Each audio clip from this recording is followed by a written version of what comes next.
जय श्री राम। समस्त साहित्य साधकों को रेखा तिवारी का सादर प्रणाम। अनमोल वचन, विद्या से विनम्रता आती है।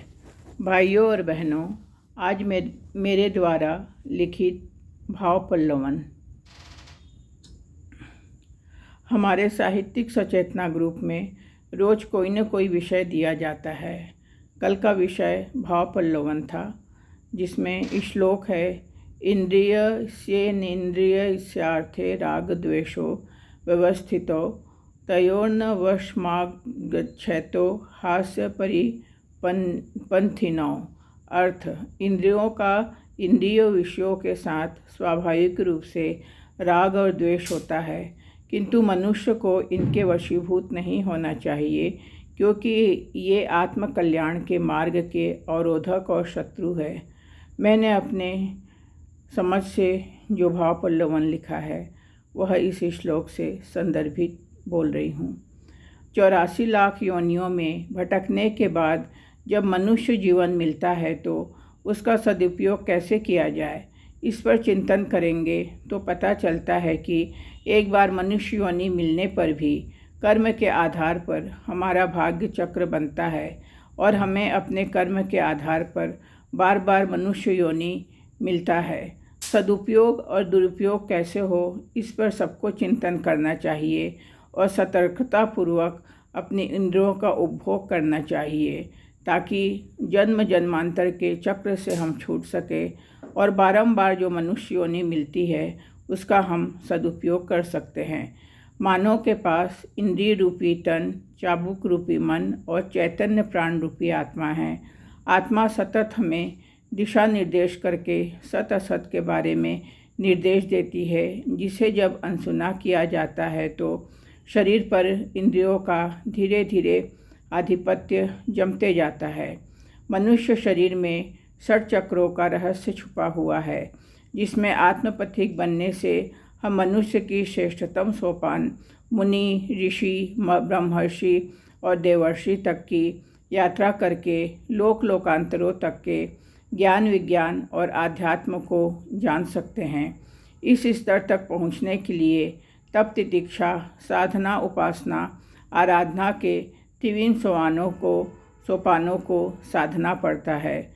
साथ ही नैतिक चरित्र मर्यादा और खान पान की सतोगुणी व्यवस्था में रहना पड़ता है। आध्यात्मिक पति सतोगुणी व्यवस्था में रहना पड़ता है। आत्मपथिक बनने का रास्ता असंभव नहीं है तो आसान भी नहीं है। इसलिए गीताकार ने राग द्वेष के वशीभूत जब इंद्रियां हो जाती है तब मन बेलगाम हो जाता है, जिससे चित्त अशांत हो जाता है, ऐसा कहा है। अशांत मन विभिन्न कुविचारों और कुविकारों को जन्म देता है, जिससे इंद्रियां लिप्सा और भड़कती है। चाहे अनचाहे हम इंद्रियों के गुलाम बन जाते हैं। जैसा खाए अन्न वैसा बने मन की उक्ति सार्थक होते हुए दिखती है। आत्मा की उपस्थिति तब गौण हो जाती है। ऐसी स्थिति में राग द्वेष शत्रु जैसे हो जाते हैं, जो अपनी ही इंद्रियों और मन के गुलाम होकर सिर्फ भोगपरक दुनिया के चक्रव्यूह में फंसते चले जाते हैं। 4 वर्णों के रूप में समाज की व्यवस्था का नीतिपरक नियम वैदिक काल से है, लेकिन हर युग की पंचशक्तियों के संतुलन की प्रतिशत मात्रा के आधार पर उस युग के पंचशक्ति का विवेचन होता था। द्वापर युग में जल तत्व की प्रधानता थी, कलयुग में पृथ्वी तत्व की प्रधानता है।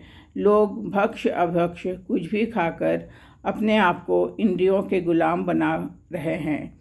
इंद्रियां हमारे शरीर के लिए जरूरी है और उनकी भी मान मर्यादा के शारीरिक स्वस्थता के नीति धर्म बने हुए हैं। मनुष्य सामाजिक प्राणी है। जैसे जैसे सभ्यता और संस्कृति का विस्तार होता है, प्रतिभाओं का भी जन्म होता है। भौतिक जगत के संसाधनों का सदुपयोग और दुरुपयोग से ही पंचभौतिक शक्तियाँ जब प्रभावित होती है, तब उसका व्यापक प्रभाव जनमानस पर पड़ता है।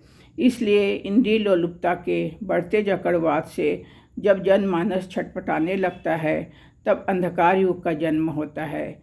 राग द्वेष के बढ़ने से अराजकतावाद और धर्मभीरू तत्व की कुरीतिजन्य ऑक्टोपस से छूटने का कोई रास्ता नहीं समझ आता है।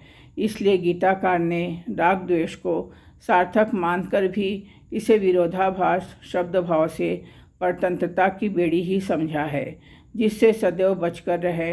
अंधेरा चाहे कितना ही घना क्यों न हो, आत्मा सच्चा मित्र बन सतत साथ निभाती है। जब जागे तब सवेरा। सोच यदि मनुष्य आत्मपथिक बनना चाहे तब भी हर युग में वही प्रकृति और प्रवृत्ति होती है। सत्यम रज की सृष्टि सदैव रहेगी।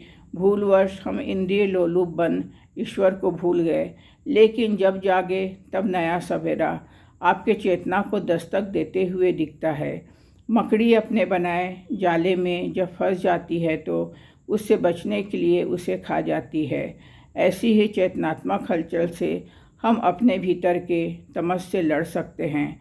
अन्यथा इंद्रियां हमें राग द्वेषी बनाकर सिर्फ नर पामर तक बनने की शिक्षा और बुद्धि देगी और हम आत्मपथिक कभी भी नहीं बन पाएंगे। सादर आभार। भाइयों और बहनों, साहित्यिक सचेतना मंच में हम लोग को नित्य ही इस प्रकार से सब्जेक्ट दिए जाते हैं जिससे हम अपने बौद्धिक, आत्मिक और मानसिक चिंतन करके अपने भीतर की प्रतिभा को जगाते हैं। स्वस्तिक पत्रिका के माध्यम से हमारे लेख आप तक पहुंचते हैं। समस्त श्रोता भाई बहनों हमें मनोबल बढ़ाते हैं, इसलिए सभी का सादर आभार। आप सभी हमें ज़्यादा से ज़्यादा सब्सक्राइब करें और लाइक करें।